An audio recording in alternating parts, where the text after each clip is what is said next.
اعوذ باللہ من الشیطان الرجیم، بسم اللہ الرحمن الرحیم۔ السلام علیکم، آپ دیکھ رہے ہیں دیسلمان ویلاگ اور میں ہوں سلمان۔ اور آج کے ویلاگ سے پہلے حسب دستور یہی ایک بات رہے گی آپ سے کہ اگر دیسلمان ویلاگ کا کنٹینٹ آپ کو پسند ہے تو آپ دیسلمان ویلاگ کو لائک کریں اور کمنٹس اور بیل آئیکن کو پریس کریں تاکہ اگلا ویلاگ کا نوٹیفیکیشن آپ کو ملے، اور لائک کریں، شیئر کریں اور کمنٹ سیکشن میں اپنا فیڈ بیک ضرور دیں۔ آج کا ویلاگ کا بطور خاص موضوع ہے جو recently supreme court of Pakistan میں 3 ججز ایلیویٹ ہوئے ہیں۔ ان میں ایک جج ملک محمد شہزاد احمد خان ہے، تو ان کے حوالے سے ان کی ایلیویشن میں اور سپریم کورٹ آف پاکستان کے سینئر پرومیننٹ جج جسٹس منصور علی شاہ کی ایلیویشن میں کچھ سملیرٹیز ہیں۔ آج کی ویلاگس میں وہ میں سملیرٹیز شیئر کروں گا۔ جسٹس منصور علی شاہ 7 فروری 2018 سے سپریم کورٹ آف پاکستان کے جج ہیں۔ اس سے پیشتر وہ لاہور ہائی کورٹ کے چیف جسٹس تھے، اور لاہور ہائی کورٹ کے چیف جسٹس کی حیثیت سے ان کا جو ٹینیور شروع ہوا تھا 27 جون 2016 کو chief justice Lahore high court بنے تھے۔ 2009 میں لاہور ہائی کورٹ میں انہوں نے ایز اے جج کے کریئر کا آغاز کیا تھا۔ تو کم و بیش 1.5 سال کے عرصے میں جسٹس منصور علی شاہ جو ہے وہ سپریم کورٹ آف پاکستان میں ایلیویٹ ہو گئے۔ نارملی اس ٹائم میں شاید نہیں بھی ہوتا، ایک جج کو لاہور ہائی کورٹ میں زیادہ ٹائم بھی گزارنا پڑتا ہے، لیکن کچھ وجوہات تھیں جس وقت ان وجوہات کی بنیاد پر اس وقت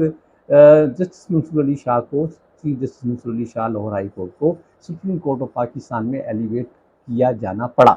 تو میں ان وجوہات کی طرف آتا ہوں کہ ان میں اس وقت 2 بڑے اہم واقعات ہیں۔ ایک تو یہ تھا کہ کچھ معاملات کے اوپر ان کا بار کے ساتھ کچھ معاملات ایسے ہوئے، کچھ وکیلوں کے خلاف انہوں نے کوئی ایکشن لیا تھا، اس پہ بار نے پروٹیسٹ کیا، اور اس پروٹیسٹ میں ان کی عدالت میں توڑ پھوڑ بھی کی گئی، اور شاید انہوں نے پولیس تک معاملہ بھی گیا تھا۔ تو ان کے اس ٹینیور میں ایک تو بار کے ساتھ ان کے معاملات میں تناؤ تھا۔ دوسرا بڑا اہم واقعہ یہ ہوا کہ ملتان کی ڈسٹرکٹ کورٹ جو ہے وہ شہر کے اندر بہت سالوں سے موجود تھی، تو اس کی ایک نئی بلڈنگ شہر کے نواح میں بنائی گئی۔ ایک بہت بڑا جوڈیشل کمپلیکس تھا، اور اس میں ریزیڈنسیز بھی تھیں، ایک بہت بڑے ایریے پہ تھی، لیکن وہ کوئی شہر سے کوئی 20 کلومیٹر کم و بیش، موجودہ جو کورٹ تھی اس سے 20 کلومیٹر دور تھی، اور وہاں ایک تو ٹرانسپورٹ کے ایک اچھے ذرائع نہیں تھے، لیکن اس سے سب سے بڑا ایشو یہ تھا کہ وہاں وکلا کے لیے، بار کے لیے جو ایلوکیٹڈ جگہ تھی وہ ایک خالی پلاٹ تھی۔ کیونکہ پرابلم یہ تھا کہ کوئی ڈسٹرکٹ جوڈیشل کمپلیکس کا منصوبہ کوئی ایک دم تو نہیں بنا تھا، یہ کافی عرصے سے پلان تھا، پھر اس کے بننے میں عرصہ بھی لگا۔ جب بھی بار سے یہ بات کی جاتی تھی، بار ایسوسیشن سے، کہ ڈسٹرکٹ کورٹ شفٹ ہوگی، تو بار پروٹیسٹ کرتا تھا اور دھمکی دیتا تھا کہ جی ہم شفٹ نہیں ہوں گے، ہم شفٹنگ نہیں ہونے دیں گے۔ تو جب بھی ماضی میں ایسی کوئی بات ہوتی رہی تو وہ احتجاج میں دب جاتی تھی۔ تو ہوا یوں کہ چیف جسٹس منصور علی شاہ نے میر محمد خان، غالباً مجھے یہ نام یاد پڑتا ہے اس وقت، وہ سیشن جج ملتان میں تھے، شاید کہتے ہیں کہ جن کو اسپیشلی لایا گیا تھا، اس سے پیشتر اینٹی ٹیررسٹ کورٹ کے جج بھی رہے تھے، تو وہ تھوڑے دبنگ قسم کے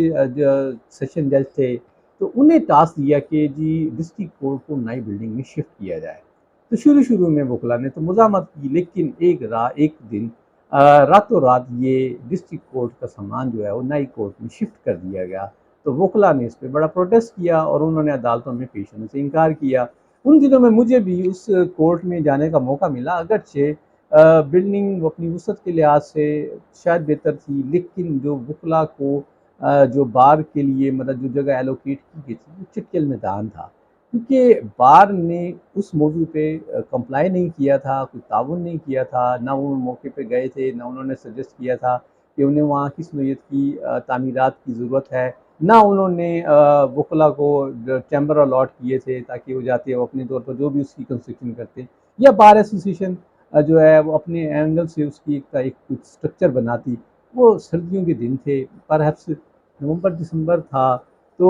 اتنی شدید ٹھنڈ میں انہوں نے شامیانے لگا دیے۔ پھر بار جو چیمبر سے کورٹ تک کا فاصلہ تھا اس میں کوئی سائے کی جگہ بھی نہیں تھی، سردیوں میں بھی وہاں سے جو گزرنا رہنا بیٹھنا عذاب تھا، اور گرمیوں میں بھی عذاب ہونا تھا۔ تو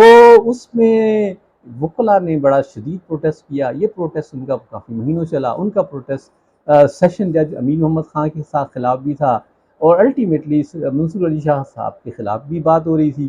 منصور علی شاہ ڈٹے ہوئے تھے کہ یہ ہر صورت ایسا ہوگا، اس میں کوئی کمپرومائز نہیں ہوگا۔ ان دنوں میں میاں محمد نواز شریف جو ہے ان کو نااہل قرار دیا گیا تھا، اور وہ کوئی نظام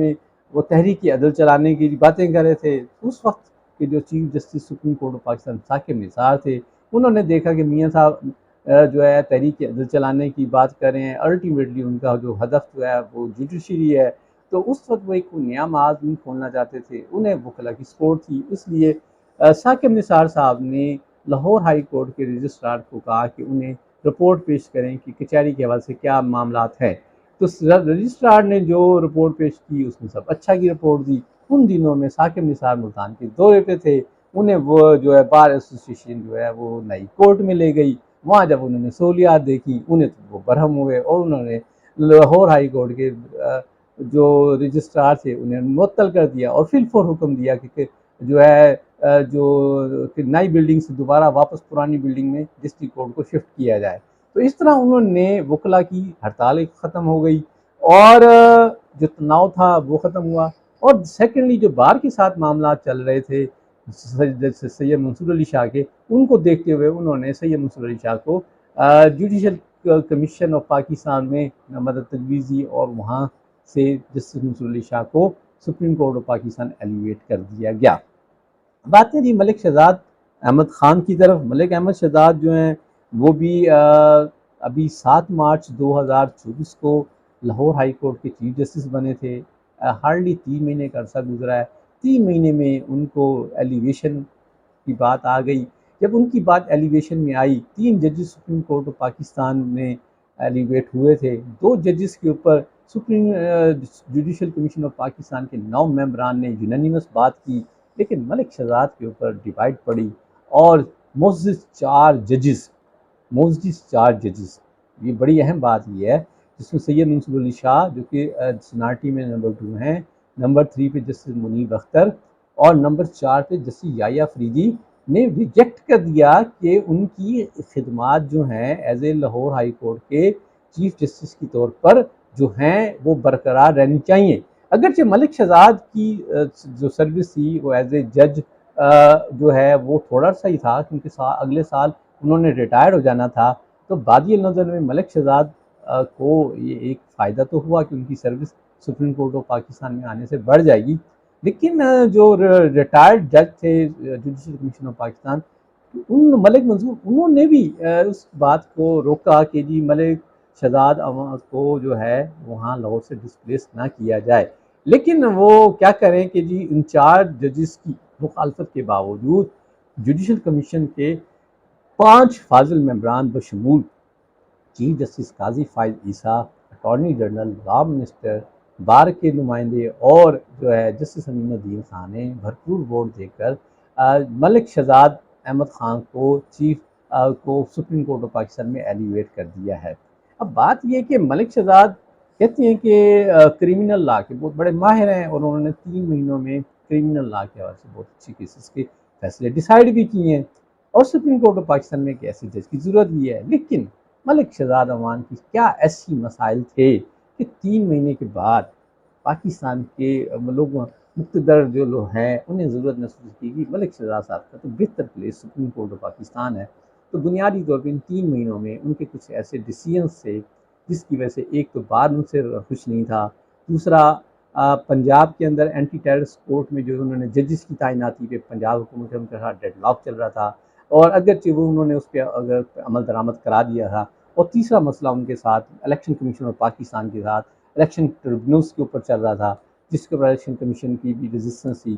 تو بادی نظر میں لگتا ہے یہ کہ ان 2 بلکہ تینوں واقعات کی وجہ سے، کیونکہ بار بھی ان کی ایلیویشن میں سپورٹڈ تھا، حکومت بھی چاہتی تھی کہ وہ جائیں، اور چیف جسٹس کا ویو یہ ہے کہ انہیں ایک قابل جج کی ضرورت ہے سپریم کورٹ آف پاکستان میں کریمنل لا کے حوالے سے۔ تو یہ بہرحال ان 2 ججز کے حوالے سے سملرٹیز تھیں کہ ان کی ایلیویشن میں کچھ خاص عوامل نے رول پلے کیا، اور جس کی وجہ سے وہ اپنے تھوڑے عرصے میں چیف جسٹس ہونے کے بعد سپریم کورٹ آف پاکستان میں ایلیویٹ ہو گئے۔ یہ تھا جی آج کا ویلا، بعد میں السلام علیکم۔